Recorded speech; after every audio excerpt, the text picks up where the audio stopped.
Друзья, привет! Сегодня будет небольшой гайд по моду Advanced Solar Panels. Точнее, это даже не мод, это скорее аддон, дополнение к моду Industrial Craft 2. Здесь добавляется не так уж много предметов, это всего 3 солнечные панели и 3 новых шлема, которые могут заряжать вашу броню. Вот. Давайте рассмотрим эти панели подробнее.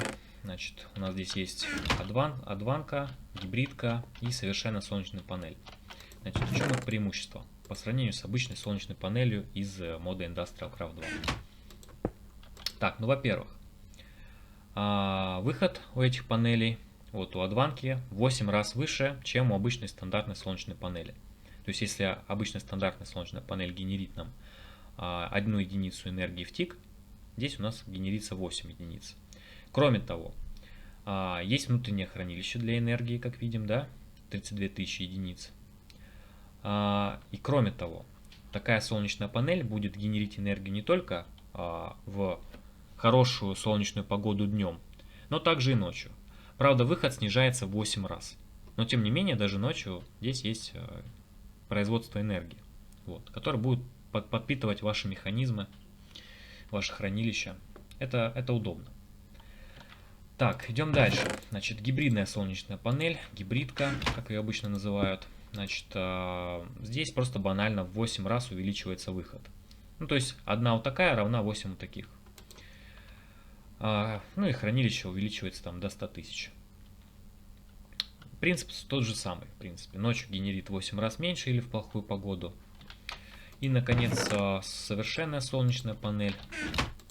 Она уже генерит еще 8 раз больше, то есть 512.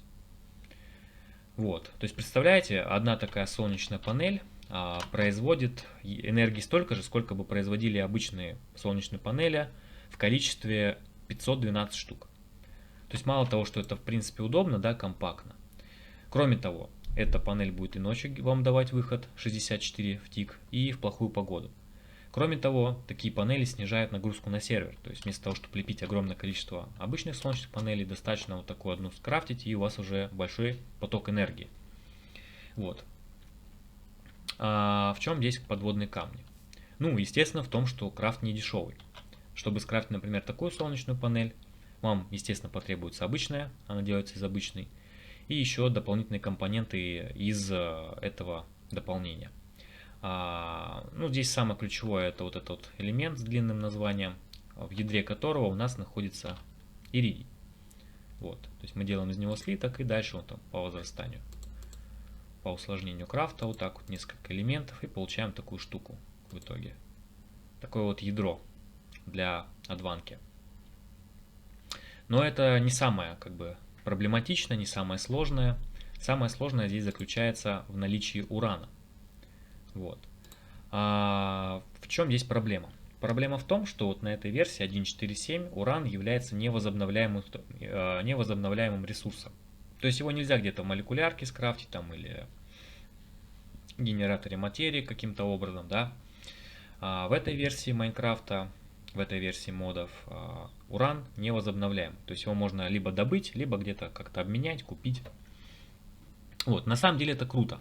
Потому что, во-первых, ну как бы ограничивает от того, чтобы все в огромных количествах такие панели крафтили, да. Во-вторых, возводит как бы уран в такой, делает его таким суперценным ресурсом, за которым все бегут в шахты, соответственно, появляется интерес, собственно, добывать какие-то ресурсы в шахтах, да, там, потом обмениваться, торговать, то есть стимулирует и добычу ресурсов, стимулирует торговлю на этих самых на серверах. То есть это, на мой взгляд, очень классно. Вот. И, кстати говоря, этот мод немного похож, есть немного похожий мод, насколько помню, называется Compact Solar Panels, что-то такое. Но я его редко встречал на серверах, обычно вот этот устанавливают. Их различие в том, что в другом моде просто идет как бы объединение вот таких вот, ну, точнее не таких, а обычных солнечных панелей в какие-то, допустим, 8 солнечных панелей обычно собирают в одну панель. Просто их как бы так, делают более компактными. А здесь же у нас как бы вот фишка в том, что вот эти могут, вот кстати, сейчас гроза пробила, видите, выход в 8 раз снизился, но тем не менее они генерят энергию. Ну, здесь уже просто заполнено хранилище, можно еще одно поставить. Вот оно будет генерить сейчас. Вот, пожалуйста, оно генерит. Еще такой небольшой лайфхак. То есть, если вы как бы играете на индустриальном сервере, я рекомендую вам развиваться в пустыне. Почему? Потому что в пустыне реже идет дождь. Вот. Как бы там тоже, ну, то есть, если в других мирах идет дождь, то в пустыне как бы он намного реже. Там бывает дождь только тогда, когда там прям буря. То есть, такой сильный дождь. Вот, соответственно, вы больше будете энергии вырабатывать. Так, ну и еще здесь упомяну про вот эти вот солнечные такие шлемы.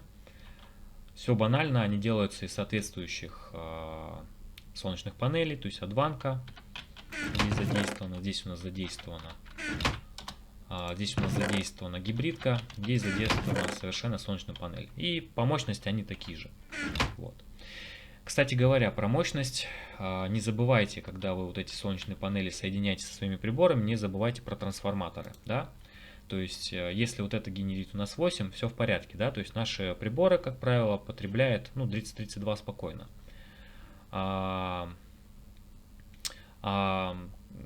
Индукционная печь может 128 даже поглощать. Здесь тоже, в принципе, здесь уже, видите, здесь 64, здесь, соответственно, наша, как бы, индукционная печка выдержит, а все остальные приборы могут рвануть. Даже не могут, а точно рванут. Поэтому здесь соединение уже точно через трансформатор. И здесь тем более. Давайте я еще раз напомню, как это делается, на всякий случай, если кто-то пропустил мои прошлые гайды. Здесь у меня осталась демонстрация. Вот у вас, допустим, совершенная солнечная панель, вы хотите соединить с каким-нибудь прибором, например, с дробилкой.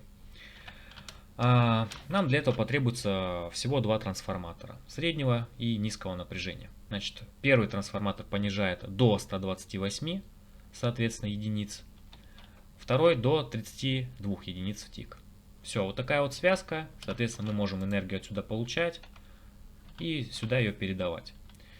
Иногда я видел, еще на серверах ставят как бы здесь трансформатор высокого напряжения. Это не обязательно, потому что трансформатор высокого напряжения понижает до 512. До 512, а у нас здесь и так 512. То есть в данном случае это не обязательно. Вот если бы у вас был какой-то ядерный реактор, тогда да. Вот. Но в этом случае это не обязательно, разумеется. Вот так вот. Ну все, пожалуй, на этом. Спасибо за просмотр.